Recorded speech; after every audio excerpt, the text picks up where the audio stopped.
As our musculoskeletal patients with autoimmune inflammatory rheumatic diseases become more complex, with use of more complex medications and the potential for more complications, our attention turns to the patient's increased risk of contracting infections. There are many reasons for this, including the immunosuppressive effect of the condition itself, perhaps tissue damage such as to the joint or lung, the treatments themselves, particularly steroids, and some disease-modifying medications and biologic therapies. There are other factors including excess alcohol use and diabetes. Biologics are being used more frequently than ever before for more conditions and perhaps earlier in treating these conditions. Rheumatoid patients have been found to get more infections. More of these infections require hospitalization of the patient, and when the patient is hospitalized, there's a higher mortality. For patients with rheumatoid arthritis on anti-TNF therapy, 2% per year will get shingles, and there are similar risks for patients with lupus, scleroderma, and Wegener's. Attention therefore turns to trying to reduce these risks of infection, and one of the most obvious and perhaps easiest ways is to consider vaccination. My attention today is particularly on vaccinating against influenza, pneumococcus, and varicella, or herpes zoster. Vaccines can be either live attenuated or inactivated or killed. Patients receiving immunosuppressive therapy may be at increased risk for disseminated infection if administered live vaccines, but the literature would suggest that the use of the herpes zoster live vaccine is adequately safe to be used in these patients. Inactivated vaccines kill bacteria or viruses and are not associated with increased risk to immunocompromised persons. But rheumatoid arthritis patients treated with immunosuppressive therapy may have an attenuated vaccine response. Other reasons to vaccinate would be with steroids. These have an increased risk of infection at any dose, particularly even at 2.5 milligrams once daily long term. Disease-modifying medications are not all the same, and indeed methotrexate may be relatively safer than previously supposed. Herpes zoster is the most prevalent infection in patients with lupus. These patients may have a functional asplenia when the disease has been long-term. Cellcept is likely to be a safer medication than azathioprine, for example, when used long-term. The literature on the efficacy of vaccination in the general population is well known and accepted.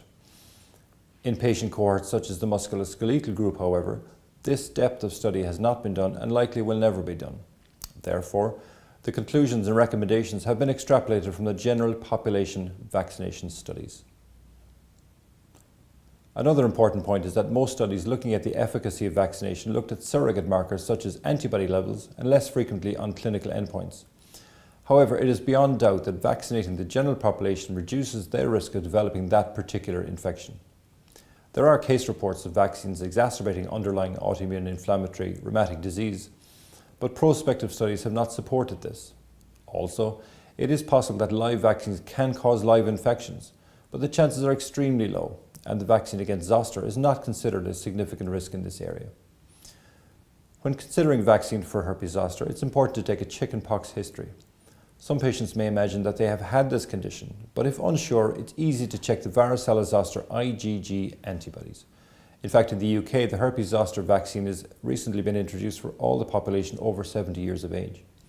There are differences in the advice from the USA, UK and European groups regarding live vaccines, but the peer advice would seem to be to encourage practitioners to consider herpes zoster vaccination for all immunocompromised patients. It's difficult to define the degree of immune competence impairment in any one particular patient. There is no specific blood test for this, and each case must be taken on a case-by-case basis. But again, generally, the overwhelming evidence is in favour of vaccinating musculoskeletal patients for the aforementioned conditions.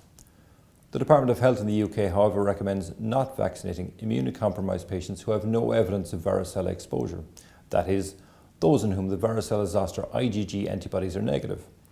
To perhaps summarise, therefore, I would lead with the European recommendations from 2011 for adults with autoimmune inflammatory rheumatic disease.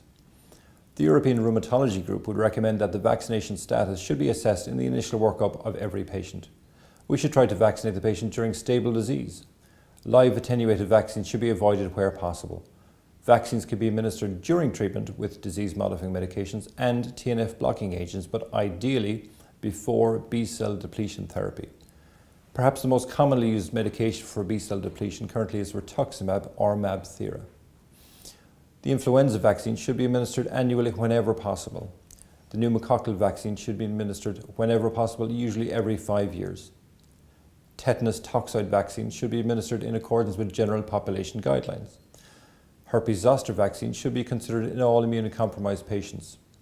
HPV should be considered in selected patients. Travel vaccines should be administered in accordance with the general population guidelines except for live vaccines. Thank you.